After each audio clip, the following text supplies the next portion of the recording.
Votre présence, Madame la Ministre, ce matin avec nous. L'ordre du jour appelle la question orale numéro 422 de Madame Nadia Sollogoub au ministre de l'Agriculture et de l'Alimentation. La parole est à vous, chers collègues. Merci Madame la Présidente. Monsieur le ministre, mes chers collègues, je me permets d'attirer votre attention sur le délicat sujet de l'indemnisation des vétérinaires ayant participé, dans le cadre d'un mandat sanitaire, à l'éradication des grandes épizooties entre les années 1955 et 1990. Ces professionnels de santé animale ont effectué, à la demande de l'État, des prophylaxies collectives permettant de protéger le cheptel français. À l'époque, l'État a omis de verser les cotisations sociales correspondant aux salaires concernés, qui leur auraient ouvert des droits de protection sociale et à une retraite. La décision du Conseil d'État du 14 novembre 2011 a enjoint l'État de régulariser cette situation. Environ 1600 demandes d'indemnisation ont alors été recensées et une procédure harmonisée de traitement a été instaurée. Au 9 avril 2018, environ 1000 vétérinaires auraient été indemnisés, mais pour les dossiers restants, il a été invoqué un dépôt tardif et un délai de prescription les écartant du processus de régularisation. Les vétérinaires sanitaires concernés, hors délai, désormais constitués en association, vivent très mal cette situation particulièrement injuste. C'est donc pour pouvoir obtenir le traitement rapide, dans un principe d'égalité, des derniers dossiers de ces praticiens désormais âgés que je me tourne vers vous. À l'heure où la profession agricole va mal, alors que l'aide des vétérinaires pourrait de nouveau être précieuse pour éviter les propagations d'éventuelles pathologies, la régularisation de ce dossier serait un signe fort. Aussi, je me permets, Monsieur le ministre, de vous demander de bien vouloir m'indiquer les mesures qu'entend prendre le gouvernement pour régler définitivement ce dossier dans des conditions tout simplement équitables. Je vous remercie. La parole est à Monsieur Didier Guillaume, ministre de l'Agriculture et de l'Alimentation. Merci Madame la Présidente. Madame la sénatrice, merci pour votre question très précise qui concerne une profession dont je sais qu'elle vous tient à cœur et qui porte sur les demandes d'indemnisation introduites par des vétérinaires sanitaires suite au défaut d'affiliation au régime de sécurité sociale dont ils ont fait l'objet au titre des activités exercées avant 1990 dans le cadre du mandat sanitaire. Je tiens à souligner tout d'abord les efforts consentis au cours de l'année écoulée, car l'ensemble des dossiers éligibles des conjoints survivants et autres ayants droit de vétérinaires sanitaires se sont vus proposer une transaction amiable, vous le savez je pense. De la même manière, la quasi-totalité des dossiers de vétérinaires retraités ont été résolus. Mais à ce jour, le ministère a procédé à la régularisation de 1063 dossiers.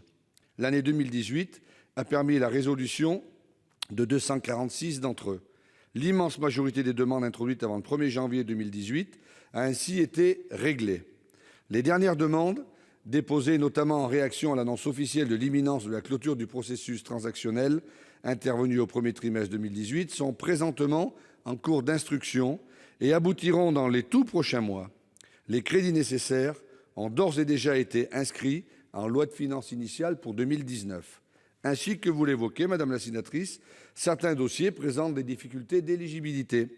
L'article 1er de la loi 68-1250 de décembre 1968 dispose que, je cite, « sont prescrites au profit de l'État toutes créances qui n'ont pas été payées dans un délai de 4 ans à partir du premier jour de l'année suivant celle au cours de laquelle les droits ont été acquis. » Fin de citation.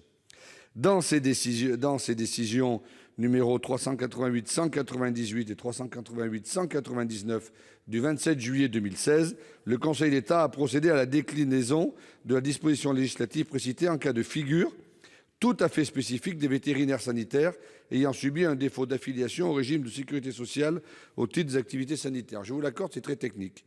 La haute juridiction a jugé que les vétérinaires ne pouvaient plus être regardés comme ignorants de leurs créances à l'État au moment de la liquidation de leurs droits à pension et que dès lors, le délai quadriennal avait pleinement vocation à courir. En conformité avec l'esprit de la loi, seuls les vétérinaires qui relèveraient de difficultés financières d'une singulière sévérité pourraient prétendre au bénéfice d'un relèvement exceptionnel de la prescription. Il en va de l'égalité de chacun devant la loi. Au-delà de ces difficultés, je puis vous assurer de la totale mobilisation de mes services à la résolution des tout derniers dossiers d'ici la fin 2019. Madame Nadia Sollogoub, vous avez la parole pour répondre au ministre. Merci beaucoup, Monsieur le Ministre. Je sais que vous êtes vous-même très engagé sur le terrain et que vous connaissez ce dossier très précisément.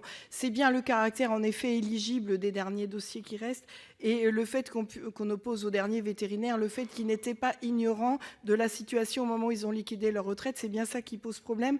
J'ai moi-même rencontré des vétérinaires retraités qui m'ont dit qu'ils ne savaient même pas très bien, enfin, ils ont vraiment assumer pleinement leur mission sans se poser la question du caractère, dans quel cadre elle entrait. Certains même m'ont produit des feuilles d'indemnité qui étaient intitulées à tort notes d'honoraires, ce qui exprime bien qu'ils étaient dans l'ignorance parfois il s'agissait d'un salaire puisque les choses étaient assez peu clairement formulées. Donc c'est bien ça qui pose problème. Certains même en prenant leur retraite ont détruit un tas d'éléments parce qu'ils n'imaginaient pas en avoir besoin ultérieurement. Et voilà, je pense que des mesures dérogatoires sont parfaitement indiquées. Je vous remercie pour votre tolérance. Merci.